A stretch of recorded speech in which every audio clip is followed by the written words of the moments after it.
je vais te raconter ce qui s'est passé sur les marchés financiers depuis 2008 et je vais te dire ensuite pourquoi c'est la leçon financière la plus importante que tu veux apprendre. En 2008, crash économie mondiale.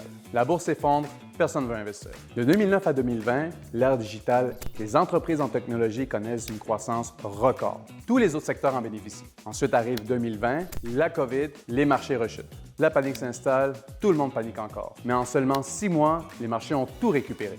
Et c'est à ce moment-là que le marché immobilier explose. Tout est accessible et les taux d'intérêt sont vraiment bas. De 2021 à 2022, c'est là qu'on passe d'un taux d'intérêt de 0% à 6% en même pas une année. Et en contrepartie, les marchés financiers vivent une autre année négative, la panique s'installe à nouveau. Et là ensuite, on rentre de 2022 à 2024, c'est l'ère de l'intelligence artificielle et la bourse reprend au complet. Alors si tu avais investi 10 000 $ en 2009 dans un portefeuille bien construit, tu aurais quelque chose comme 85 000 $ aujourd'hui. Malgré les crises, malgré la COVID et malgré la hausse des taux d'intérêt exponentielle.